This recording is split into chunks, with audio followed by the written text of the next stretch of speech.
वालेकुम, मेरा नाम सर यासीन है। मैं उम्मीद मल्टीमीडिया चैनल UMC में आपको खुशामदीद कहता हूँ। आज हम केमिस्ट्री का क्लास 10th का चैप्टर नंबर 1 डिस्कस करेंगे।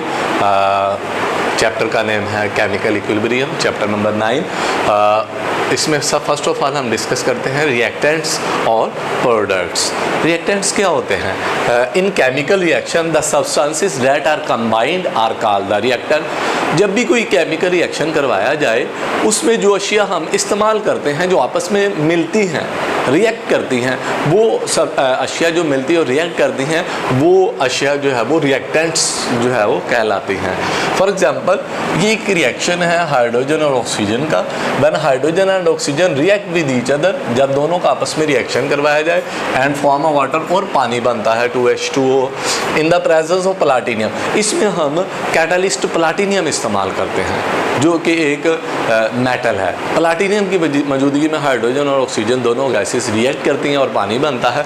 और इस रिएक्शन में हमें इन गैसेस को हीट भी करना पड़ता है, एंड हीटिंग गर्म करने से। In this reaction hydrogen and oxygen that are combined, इस रिएक्शन में जो हाइड्रोजन और ऑक्सीजन दो गैसेस आपस में मिल रही हैं, ये दोनों गैसेस जो है ये रिएक्टेंट्स को कहलाती हैं, क्योंकि ये आपस में कंबाइन हो रही है। और हमने कहा है किसी भी रिएक्शन में जो सब्सटेंसेस कंबाइन होंगे वो क्या कहलाएंगे?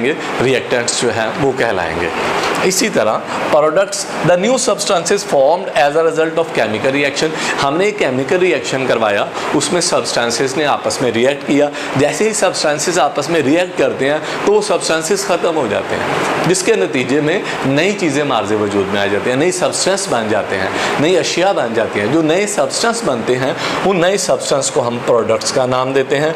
फॉर एग्जांपल, ये ऊपर जो हमने रिएक्शन डिस्कस किया, हाइड्रोजन और ऑक्सीजन जो आपस में प्लाटिनियम की मौजूदगी में हीटिंग गर्म करने से पानी बना रहे हैं, तो इसमें जो सब्सटेंसेस मिल रहे हैं वो तो हाइड्रोजन और ऑक्सीजन है, लेकिन उनके मिलने से ये दोनों रिएक्ट करके नई चीज़ में कन्वर्ट हो गए और खुद ख़त्म हो गए, नई चीज़ वाटर बन गई। तो वाटर इस रिएक्शन में जो बना है उसे हम प्रोडक्ट का नाम देते हैं। इसका मतलब ये हुआ हाइड्रोजन और ऑक्सीजन इस रिएक्शन में रिएक्टेंट्स को जाहिर करते हैं और वाटर प्रोडक्ट को जाहिर करता है।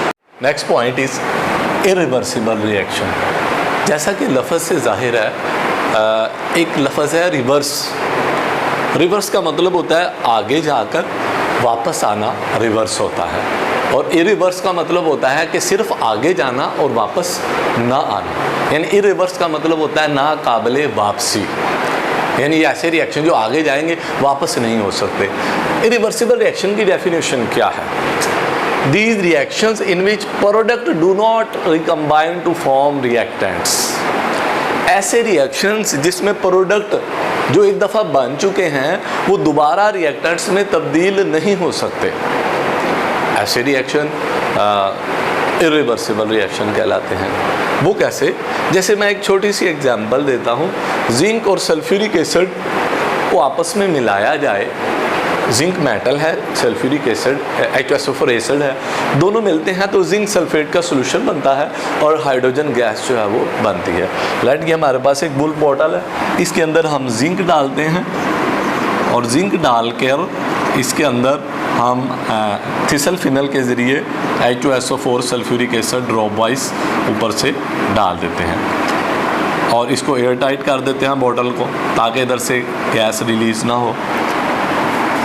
जिंक और सल्फ्यूरिक एसिड रिएक्ट करके जिंक सल्फेट बनाते हैं, जो सोल्यूशन नीचे रह जाता है, हाइड्रोजन गैस ऊपर आती है, जो इस डिलीवरी ट्यूब के ज़रिए गैस जार के अंदर आकर कलेक्ट हो जाती है। इस गैस जार के अंदर को हम साइड पे करते हैं और आग से इसको थोड़ा सा जलाएं तो आवाज़ पैदा होती है, इसका मतलब हाइड्रोजन गैस बन गई है। तो इसमें हाइड्रोजन प्रोडक्ट है, ये एक दफ़ा बन गई है, ये दोबारा कभी भी जिंक और सल्फ्यूरिक एसिड के अंदर तब्दील नहीं होती ना। यानी जिंक सल्फेट और हाइड्रोजन ये दो प्रोडक्ट है, ये दोबारा कभी भी रिएक्टेंट जिंक और सल्फ्यूरिक एसिड में तब्दील नहीं होते। तो ऐसे रिएक्शन जो है वो इरिवर्सिबल रिएक्शन कहलाते हैं, यानी आगे चलेंगे और वापसी इनकी मुमकिन नहीं है। Representation, these reactions are represented by single arrow.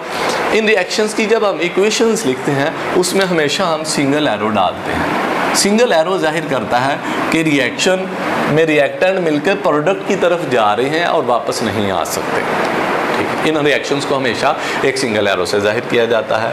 Characteristic, in reaction की खूबियाँ क्या है? They have gone to completion, ये रिएक्शन मुकम्मल हो जाते हैं।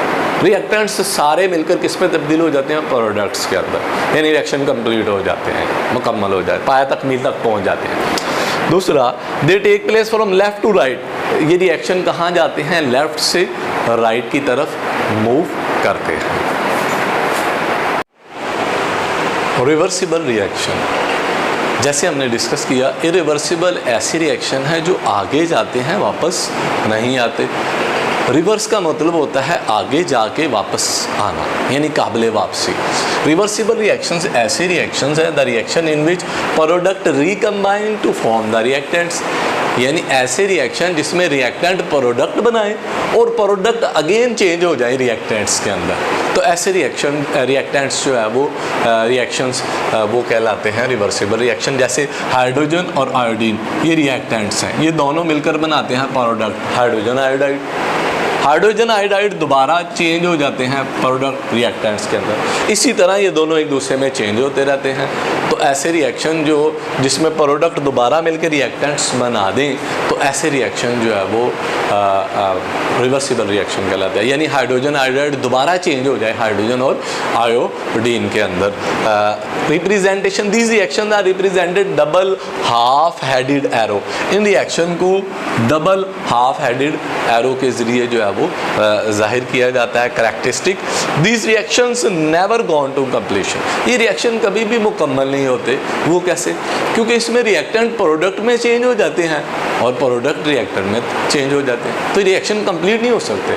कंप्लीट तो तभी होंगे ना जब सारे रिएक्टेंट प्रोडक्ट में चेंज हो जाए, लेकिन इसमें तो ये है कि प्रोडक्ट अगेन रिकन्वर्ट हो जाते हैं रिएक्टेंट्स के अंदर, तो रिएक्शन चलता रहता है, तो रिएक्शन मुकम्मल नहीं होते। इनकी दूसरी खूबी ये है, दे प्रोसीड इन बोथ डायरेक्शन, ये दोनों डायरेक्शनों में चलते हैं। फॉरवर्ड डायरेक्शन में भी चलते हैं जिसमें रिएक्टेंट मिलकर प्रोडक्ट बनाते हैं, और रिवर्स डायरेक्शन में भी चलते हैं जिसमें प्रोडक्ट्स दोबारा मिलकर किसमें रिएक्टेंट्स के अंदर तब्दील हो जाते हैं।